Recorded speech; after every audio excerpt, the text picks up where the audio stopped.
Your Chartered Accountancy Articleship period will build a solid foundation for the rest of your career.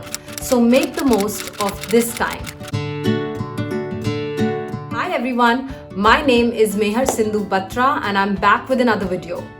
For those of you here for the first time, I'm a Chartered Accountant from India and an MBA from Imperial College London, and I make videos and create content on productivity and positivity in order for you to make a greater impact in your career.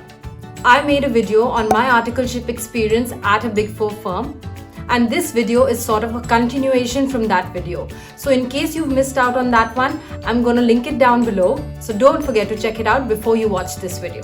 In today's video, I'm going to share with you some tips and tricks on how to get the most out of your articleship period. These are things that I wish somebody had told me when I started my articleship at KPMG in India. I do have a lot of points to cover, so I'm going to make it very quick but explain everything very properly. Please don't forget to subscribe and hit the like button and share this video in case you find it useful. Before we begin, I just want to say that I have created a Facebook page and I'm going to link it below as well. Please like and follow it. I share a lot of inspirational and motivational content on there and also share insights on the education system in India and across the world. You're going to find it very useful, so don't forget to follow me on Facebook. So now let's dive into what today's video is all about. My first few points are on staying organized. I wish somebody had given me this advice when I started my articleship, which is why I'm going to tell you, stay organized about what's going on during your articleship. The first thing that I highly recommend is maintain a weekly tracker. A weekly tracker can just be an Excel sheet that you maintain on your laptop of the things you learned during that week. Make one column for the things that you learned, another column for the people that you worked with, and another one for your development points. And last column for your achievements. Every few months, you can go back on your weekly tracker and see the things that you have learned along on a particular client or in a particular period. It doesn't have to be a very complicated tracker. It can be as basic as the one you can see right now. In fact, I have linked the basic format of the weekly tracker in the description box below, so you can just click on download and use the same format. Another thing you can do in the same tracker is make a list of all the clients that you work at. Supposing you started audit work at ABC Limited. So write down in one column ABC Limited, and in the next column write down the things that you learned at that client. For example, if you worked on cash and bank, or if you worked on accounts receivables or fixed assets, make a list of the things that you did in those particular areas on that particular client. This way, you'll always have a track of the things that you've already learned and the things that you need to build your expertise on. The first year of your articleship will only be about building a foundation on the particular areas, and you may have to do the same type of work again and again. But after a point of time, you'll become an expert in those areas, and you can talk to your seniors and you can ask them that you want to work on bigger areas or more important areas that have a greater impact on the financial statements. And that is where your weekly tracker will come in handy. My next point on also to stay organized is make a to-do list every morning. When you reach work, the first thing that you should do is make a list of the tasks that you have for the day. Before starting off for the day, make sure to review the to-do list from the previous day in case you have anything that's still pending. And as you move along the day, use your to-do list to keep a track of what's going on and what's left to do.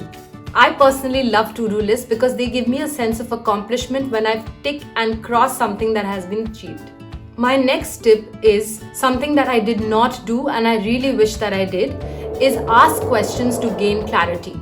If there is a particular work assigned to you, make sure you are clear on what needs to be done and how what you're doing is going to impact the overall project or the overall work at the client. There is no such thing as a stupid question. Ask as many questions as you can, because only then will you be able to understand what exactly is required from you, and it will reduce any miscommunications between you and the rest of the team. My next point builds on from the rest of the things that I've already talked about, is try to build knowledge on different areas at a particular project. I obviously understand that there will be times that you'll have to do the same type of work at different projects at different clients, but try and do at least one thing that's different at each assignment. You are there to learn and grow, and you cannot keep your knowledge stagnant. You have to continuously keep improving yourself and continuously try and build as much as knowledge and gain as much as you can in those years of your articleship. An expert was once a beginner. Only when you take baby steps every day at each of your client projects will you be able to become an expert. Building from this point, my next point is try and build other types of skills, such as soft or communication skills as well as your IT skills. Communication can be both via written emails or face-to-face.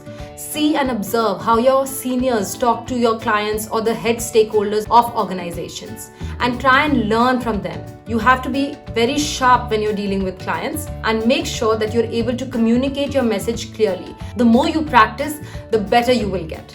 Whether it's your work papers or it's an email to team members or the client, make sure everything is prim and proper in such a way that people are able to rely on your word and on your work.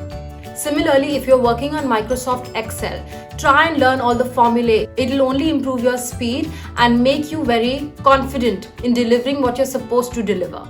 I used to Google Excel formulae all the time. Shortcuts make things very, very interesting and very, very quick. My next few points are on relationships with seniors. One of the tricks for that is get regular feedback from your seniors.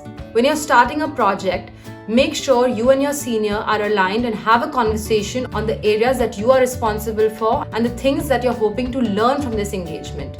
Ask your seniors that you would want additional responsibility and try and prove yourself at that particular project. The first time you should do it at the beginning of a project. The next should be around the middle of the project when you can ask your senior on how you're doing and any things that you can improve on. Getting regular feedback is very important, but acting on that feedback is as important. Don't take feedback as criticism. Use that to try and improve yourself for the rest of your time on that particular project or assignment. And once you wrap up and finish that engagement or assignment, make sure to get the final feedback from your seniors. My next tip feeds on from this tip is have a mentor to go to. It's very important to have that one person who is a little bit senior to you, who can guide you, give you advice, the person you can count on. I did have a few mentors to go to during the 5 years that I was at KPMG. So it doesn't have to be just one person. It can be multiple people during a course of time. But make sure there's always not just your colleagues or your peers. There has to be somebody who's a little bit senior who can guide you a little bit better because they have been there and done that. Their advice will be invaluable to you. My next tip again builds on from the previous one, and it is about building relationships, not just with your seniors but with your clients as well as colleagues in your organization. You can build relationships by participating in team social events or organizing social events. Make sure to connect with people on other than a professional level.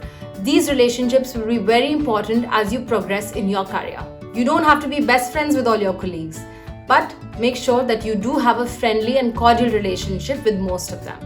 Another point building on from developing relationships is something you must remember, and that is stay away from office politics. If you are gossiping about another colleague, that person could get to know and it can jeopardize your career and your future. So make sure if somebody is talking about another colleague or another senior or anybody in the organization, just listen and do not comment or pass on any gossip further. That's something that you don't want to deal with. You are there to learn for probably a fixed period of time and make most of that period in that organization. No good comes out of gossiping about other office colleagues. There are better things to do, so make sure you avoid and stay away from any type of office politics as you can. My next tip is something that I try to follow, even though it was not possible all the time, is to maintain a work-life balance. Go home on time. Finish your work, wrap it up and go home. It's important to keep a balance of your social and personal and family life as well. Work is important, but you have to remember that this is your articleship period. You do have to do your best, but that doesn't mean you compromise on your family, on your health, or any other areas of your life that could have a negative impact because of working too much. Make sure that your priorities are set and also communicate that to your seniors that you will work, let's say 12 hours a day or 9 hours a day, and you'll do your best in that time. But when it's time to go home, it's time to go home. My next tip feeds again from this previous point, and that is keep studying as your utmost top priority. Your articleship period is important because you're learning to apply what you are studying during the Chartered Accountancy course. But you have to remember that clearing the exams is the most important, and for you to be able to take out time to study is as essential as working. Your classes should be important, you studying on weekends should be important, and that has to be communicated to your team. If you don't say it, it will be assumed that you can manage everything and you may be overburdened with work. Don't let that situation arise, and make sure your priorities are set from the beginning. My last piece of advice, or the last tip, is something that I noticed a lot of people didn't do, but I personally did, is read about other things other than accounting, auditing, or just being a chartered accountant. You have to be a well-rounded person. Don't forget to develop a habit of reading things that interest you or participating in events that interest you. For example, during my articleship and till date, I was very interested in startups. So what I used to do is read startup blogs, read about startup events, and I was always aware of all the interesting ideas that were happening around me. And I followed the journeys and the stories of big and small startups. So that was just my interest. Maybe you have an interest in politics, climate change, football, anything. Make sure you keep reading and having conversations about the topics that interest you. Knowing all about tax laws or accounting and auditing standards is important, but it's also important to be a well all-rounded person. And I really hope that you remember that. Make sure you have a personality, and make sure you always have your hobbies or interests at heart. I really hope this video was useful. Please don't forget to follow me on LinkedIn, Instagram, Facebook, and subscribe to this channel. I will try my very best to be more regular with videos, but if you follow me on other channels, you will know what's going on with me and we will never be disconnected. All the links will be down below. Please comment down below if you have any other tips and tricks that you would like to share with the rest of the community. Please also comment down below if you have any questions or any particular topic that you think I should make a video on. It will be very useful to know what kind of content you guys want to see. I really hope this video helped. I'll be back soon with another one, but until then, keep practicing gratitude, visualizing your goals, writing them down, and working hard towards them. I hope to see you soon. Bye!